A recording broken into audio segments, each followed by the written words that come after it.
lovely Thursday, although I'm thinking it's going to rain maybe here in the beautiful town of Minneapolis. I would encourage everybody, please, tomorrow is Juneteenth. I would hope by now that anyone who does not know what Juneteenth is has availed themselves of all the information, all the reading, the learning, the conversations that we're supposed to be having with each other about what days like Juneteenth mean. And it's not up to me to educate you. We're all supposed to do our own work, right? I mean, that's something that we've learned over the last couple of weeks. I'll speak for myself. Something that I learned over the last couple of weeks. It's my job to learn.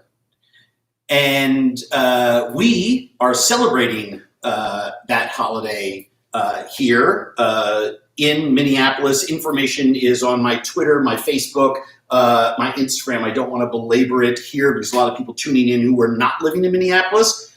But I will be celebrating. I will be doing it publicly in front of the Cub Foods on Broadway, along with some friends of mine from Pimento Kitchen and a lot of other local community organizers, where we will be celebrating Juneteenth and also celebrating the life and legacy here in the Twin Cities of George Floyd, who was so horrifically murdered a few weeks ago, as well as the other millions, tens of millions, hundreds of millions of those whose lives were stolen one way or another in this country, members of our BIPOC community. So I will be doing that on Friday. Saturday, Reverend Dr. Barber, my friend, has a huge event that we will be streaming on our Facebook channel, Facebook page. Information on that is coming Friday night after we're done with our Juneteenth activities. So that's what we're doing here from a rights, equity, and justice for all standpoint. From a cooking and pleasure standpoint, I don't know, one of my favorite summertime comfort foods, Thai-style fried egg. And that seems oddly counterintuitive to some people. Don't you just fry an egg and then throw some stuff that's Thai on top of it? Well, sure you can. You go ahead and make a fried egg however you want. I made a fried egg and posted the picture on my Instagram, I don't know, like 4 or 5 weeks ago.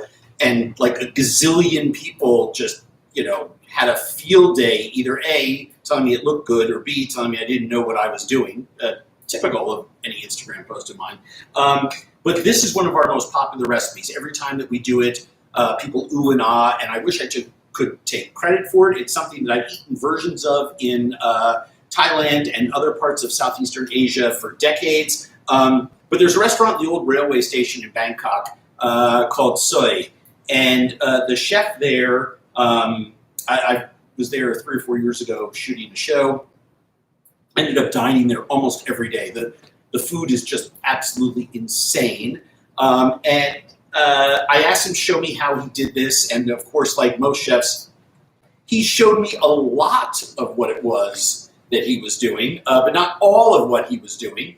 But luckily, when we're making the show, I've got a lot of cameras there, and I was like, aha, he's slicing his garlic. Because, he says, like, oh, garlic, ginger. But the way to construct this dish is really, really, really important, because like most Thai foods especially, you have sour, salty, bitter, sweet, you have spicy, you have those flavor contrasts, but most importantly, I think, you have textural contrasts. Hot, crispy egg that's soft and hot and runny on the inside with cold, crisp greens, right? I mean, those contrast, crunchy nuts, crispy vegetables.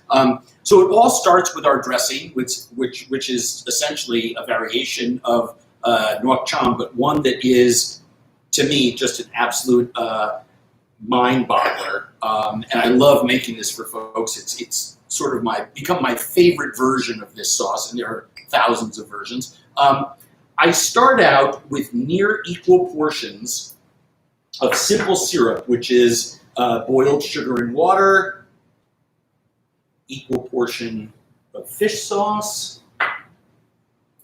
and I always say, and an equal portion of lime juice, and then I always end up adding 15% more. So as much lime juice plus 15% more.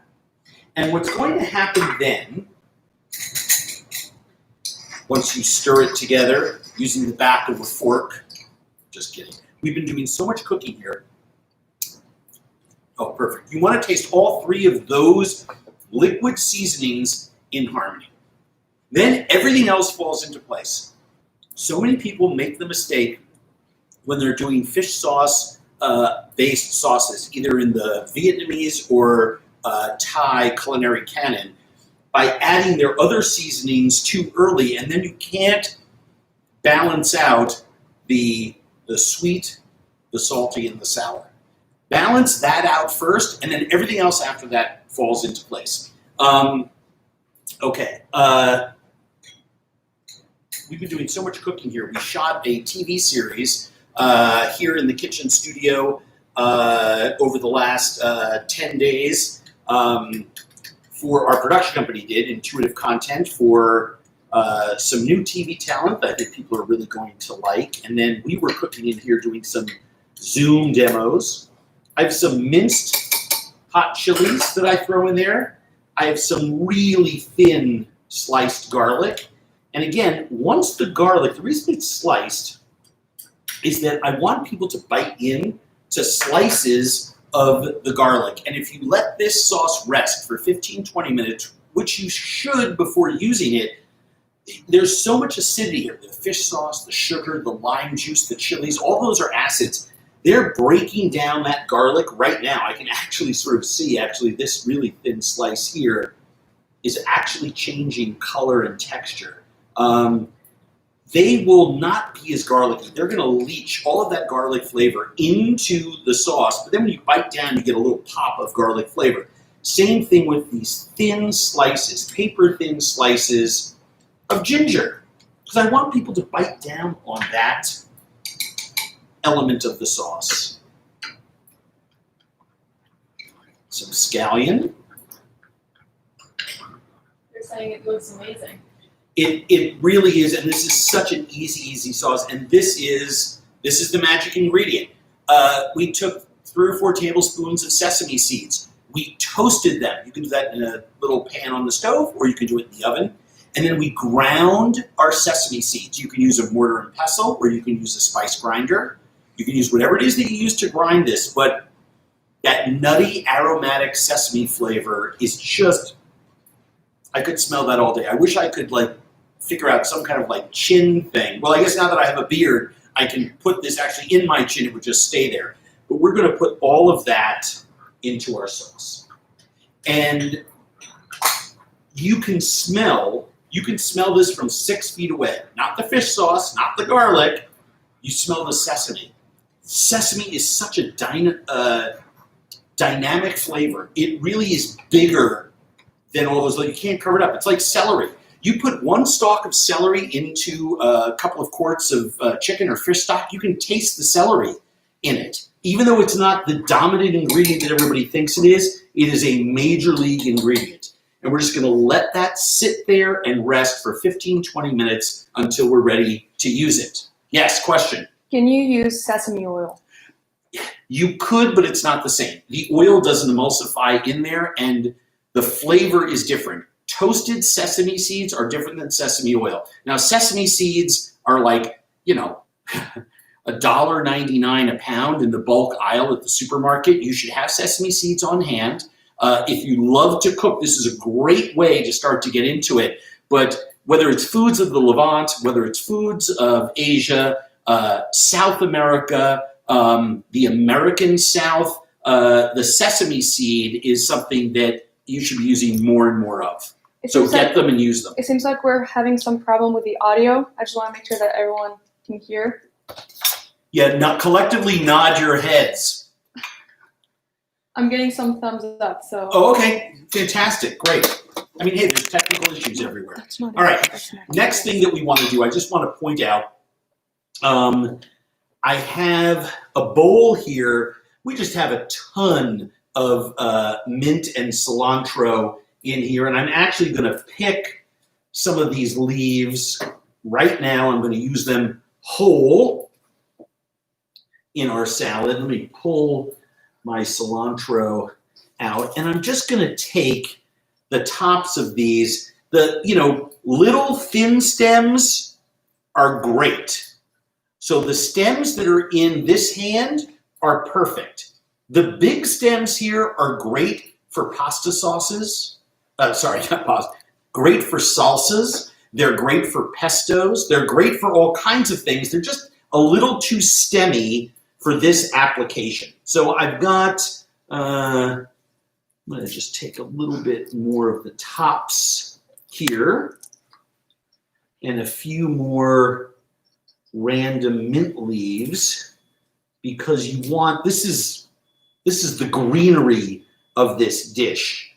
And it provides just all that beautiful chlorophyll sort of quality, but also the sharpness and the antiseptic quality of mint plays against the soapiness of the cilantro. So even cilantro haters will love you for including mint with the cilantro. And in fact, in most countries that utilize cilantro, they almost always serve it with mint for that very reason. Everything else is ready to go. I have thinly sliced cucumber. I have thinly sliced shallot.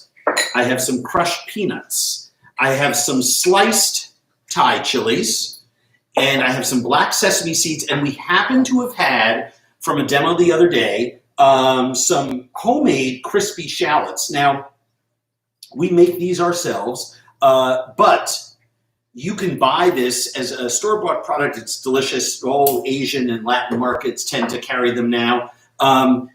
If you make them yourself, we just slice shallots really thin on a mandolin, cook them in cool hot oil, right, 250 degrees for about 10 minutes, drain them, then crank the heat up to 375 and fried them a second time. And when you do that, that is the result.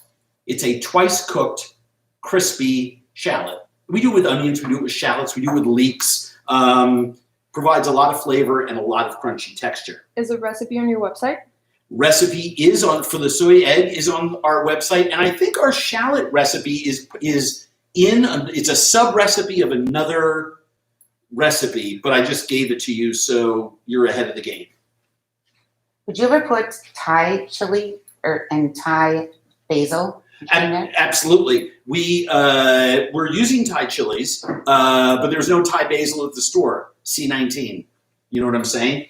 So I'm just lowering my heat down to this. I grow two types of Thai basil during the summer in my garden because it's so unique and it is such an important part of the flavor combination. You notice that I don't have basil in this at all. Now I could wander over and grab some of the Genovese basil, the Italian basil, but I'm not going to.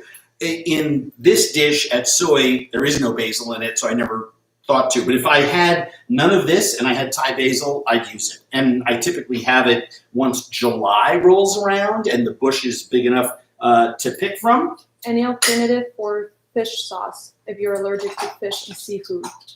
Just skip it. You know, if you can't have any fish or seafood, I would just delete, because everything else, there's nothing I know of that's not fish-based that approximates what fish does. Next thing that I'm going to do is I'm going to break an egg into this bowl. Is there a special oil that they should use? This is peanut oil. Peanut oil. I'm going to break another egg into this bowl. And the reason that I'm doing this is because this is how I fry my eggs, not in the glass bowls. But imagine cracking an egg on the side of this hot pan and shell falls in and it spatters and you could burn yourself. Imagine cracking it somehow and holding it up here and letting it drop in, sink it. You're going to splash hot oil all over the place, right? Your oil should be between 350 and 375 degrees. What this allows me to do is to very quickly, from a very low angle, just slide the egg into the oil, and then we are able to pull it out of there. Grab a slotted spoon. By the way, if you're using a big wok, and I have one back there that I use when I'm making this, a lot of times what I would do is I will take a ladle and I'll just put it in the hot oil and let it sit there for about 10 minutes so that the metal and the oil that's in it as it's immersed in there is all the same temperature. You can actually fry the egg just in there and then tip that out and roll it right in. And if you're doing multiple eggs, it's something that's handy to have multiple ladles and use them. But this works very, very well. They want to know why 2 separate bowls for your eggs. Because I have 2 of them, and I'm going to make it twice.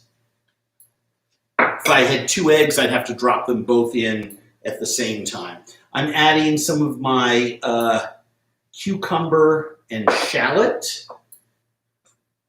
to my 2 bowls.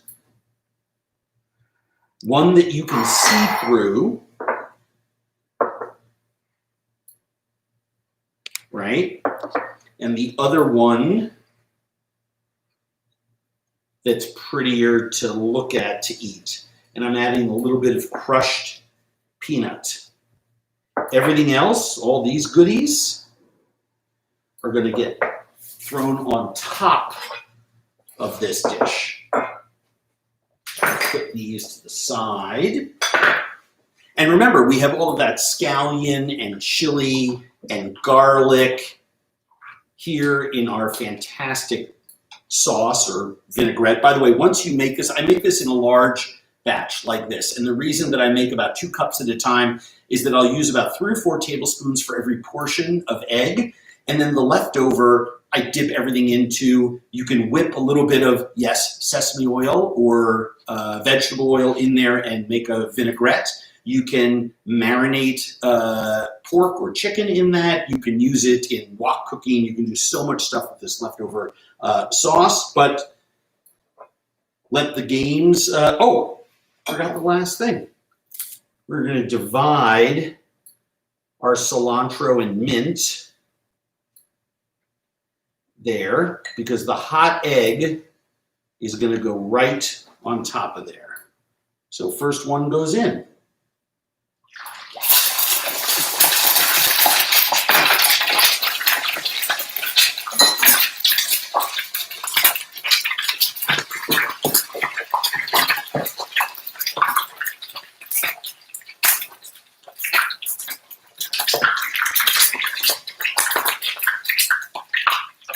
Chef, have you ever heard of black garlic? Black garlic? Yes. Sure. All right. Could you use that in this dish too? Sure.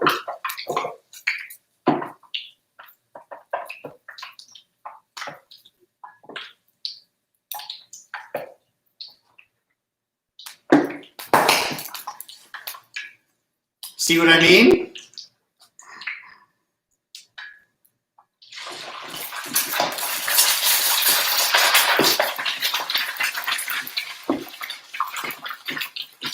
Is there one Now, mint you prefer? I would tell you that the most important thing here is to not overcook it. I like the egg to run.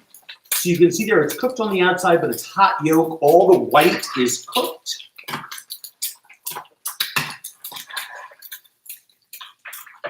It takes about 30 or 45 seconds.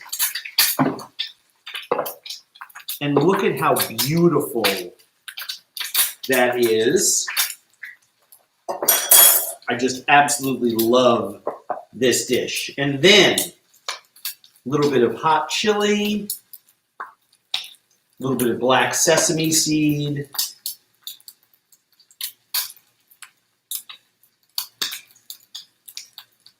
a little bit of crispy shallot,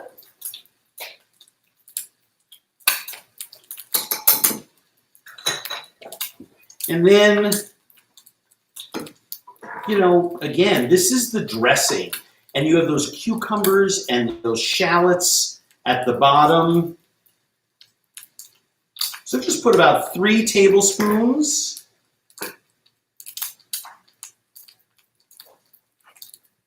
Pour it around, right? You don't need to pour it on top of your egg. You don't want to pour liquid sauce on top of the crispy shallots. But this is that soy style egg that is, famous to so many eaters. Soei is one of those restaurants. I think it was on today's feed. I don't think it was another time that I cooked it. But several chefs around the country who cook this style of food immediately chimed in on my feed saying, "Oh my God, I love that restaurant." It's one of those restaurants that when chefs are talking to other chefs about, "Hey, where should I eat? I'm going to Bangkok," everyone says you got to go to Soei. It's absolutely incredible, and huge love to my friend Mark who first turned me onto it. Oh God, it is probably 5 or 6 years ago. I'm guessing that we shot Driven by Food there. So, soy egg. Here's a nice pretty one for you all to stare at. The beauty of this is that egg runs and it mixes with that sauce and you get a nice beautiful bite with everything on there.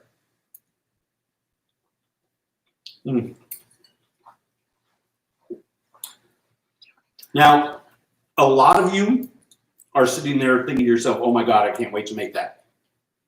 But I know from experience, having served this to a lot of people who just look at me like I'm out of my mind, they're like, "It's a fried egg. Why am I eating that with fish sauce? Why am I eating it with all of these big, big flavors?" You have no idea how well an egg stands up to this until you eat them together.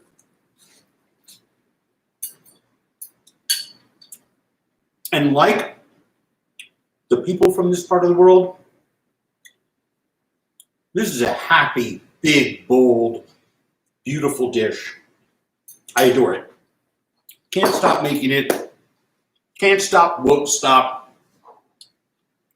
You need to make this yourself. Recipe is on our website. So, questions, comments, criticisms about the recipe.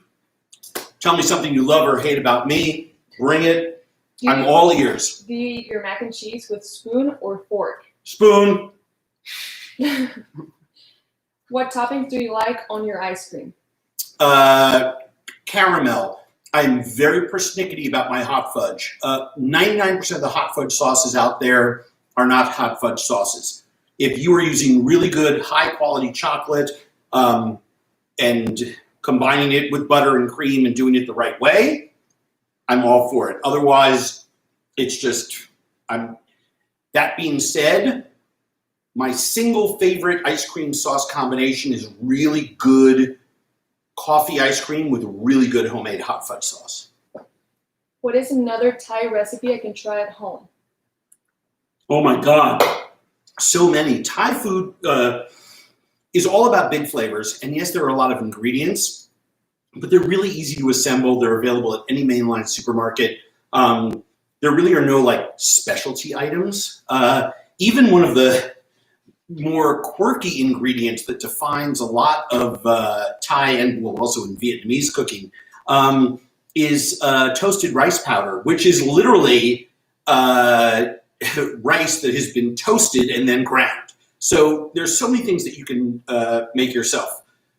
On our website, we have tons of recipes for everything from simple and easy Thai curries to more complex noodle dishes to some very simple Thai appetizers that I think you're going to love. The little tiny Thai fish cakes are superb, but maybe the easiest and most delicious and universally popular Thai dishes is a chicken and coconut milk soup called Gai Tom Ka. And I have a recipe for that on my website that I'm very pleased to say has won a lot of awards. It's really super tight, easy, great introductory recipe for someone looking to start to get into that in their own home. Will you be on TV anytime soon? I am on TV constantly. MSNBC, What's Eating America. I also have a bunch of town halls that we're doing coming up on MSNBC. And we're in the middle of figuring out season 2 for What's Eating America. My new show on Magnolia premieres in the first quarter of 2021.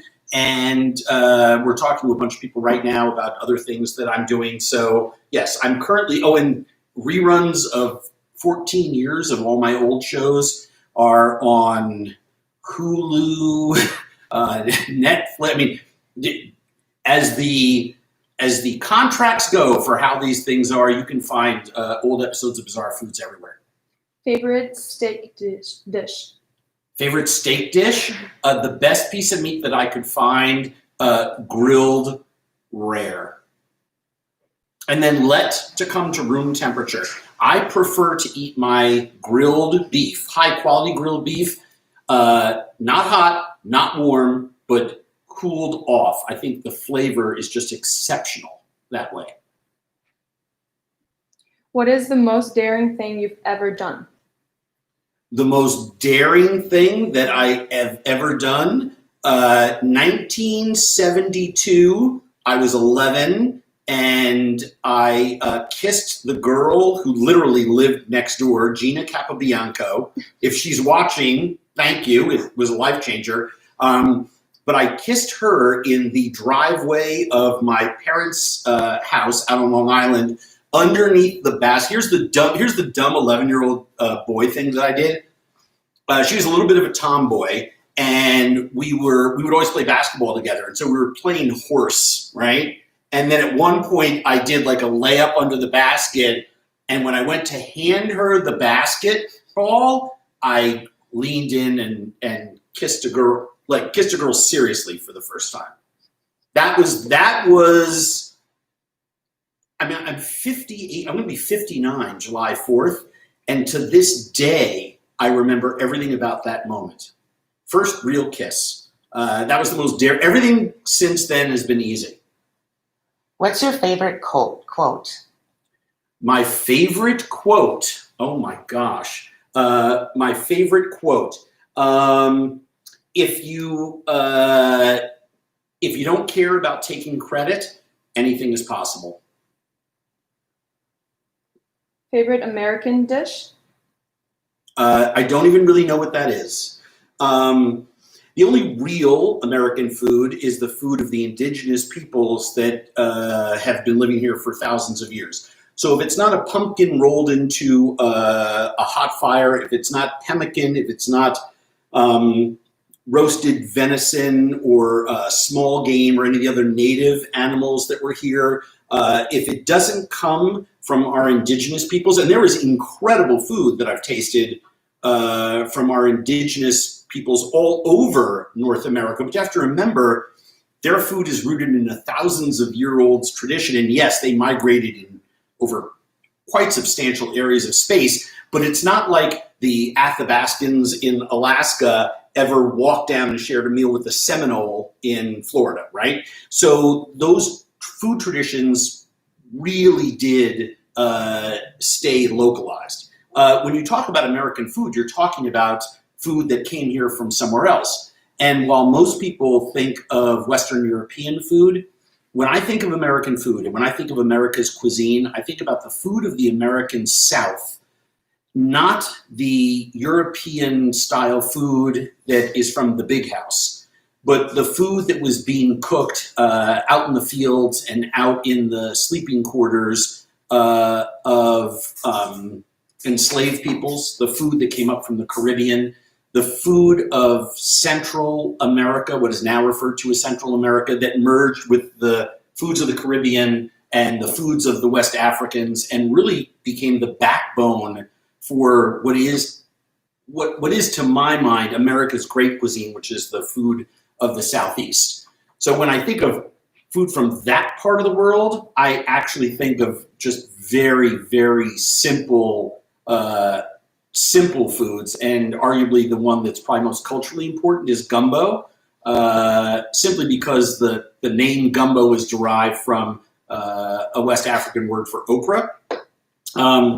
And a lot of the simple grilled fish dishes, a lot of the Geechee and Gullah culture food that still exists in little pockets, crab rice, and a lot of the grilled fish dishes that remind me of the fish dishes that I've eaten in Senegal on the coast. So That's probably my favorite American food.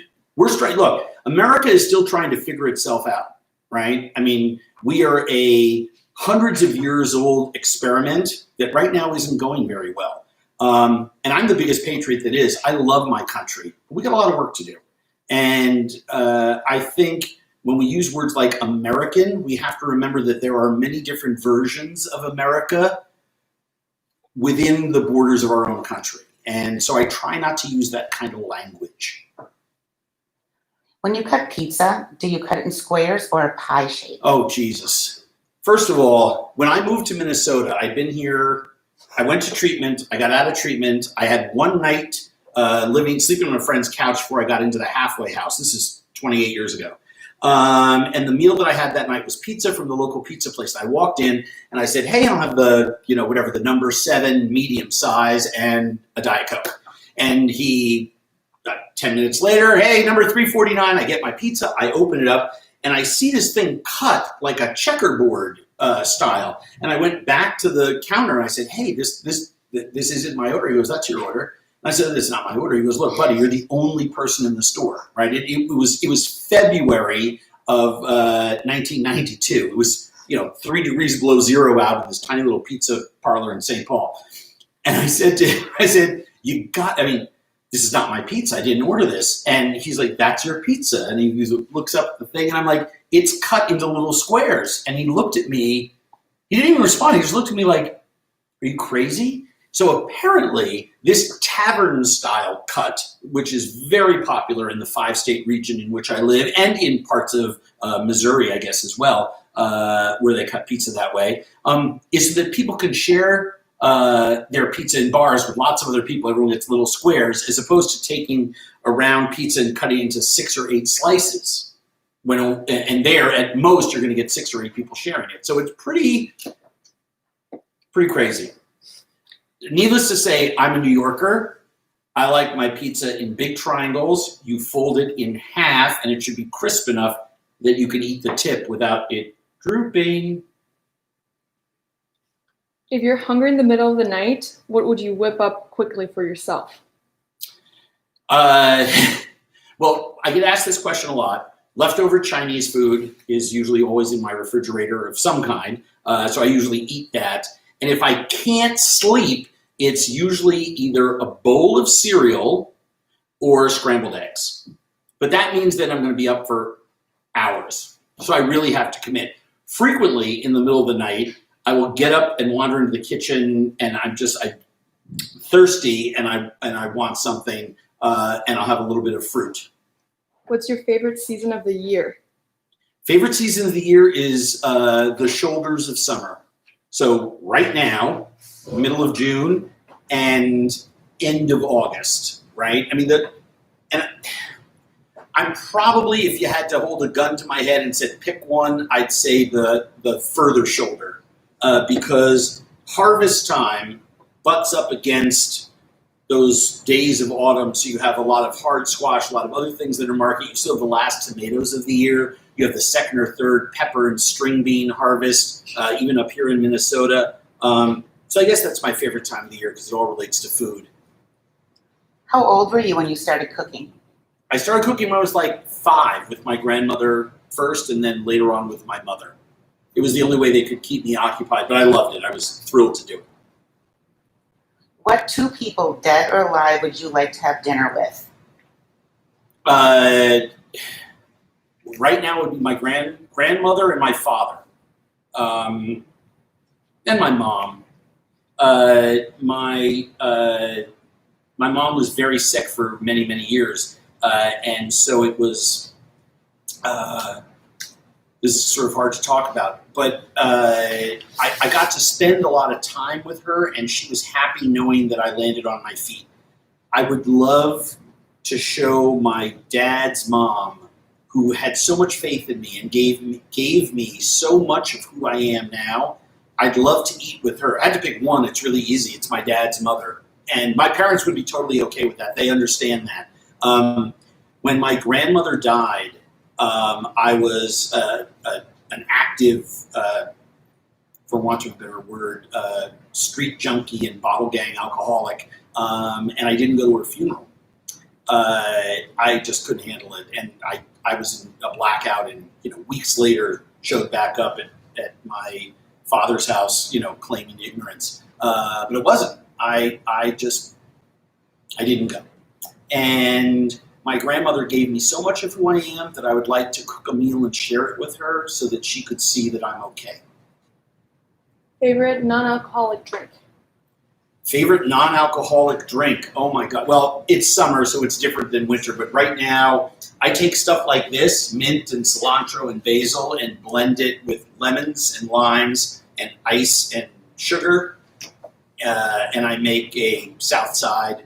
It's what we called it at the Maidstone Club. It's called a bootleg here in Minnesota. We call it a South Side back home. And I just absolutely love it.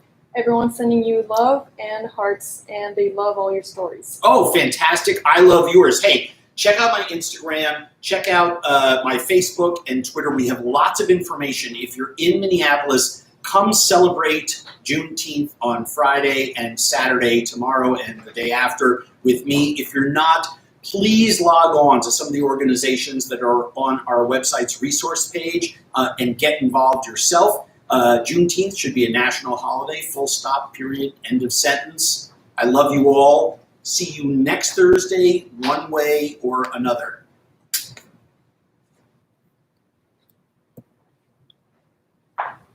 Beautiful.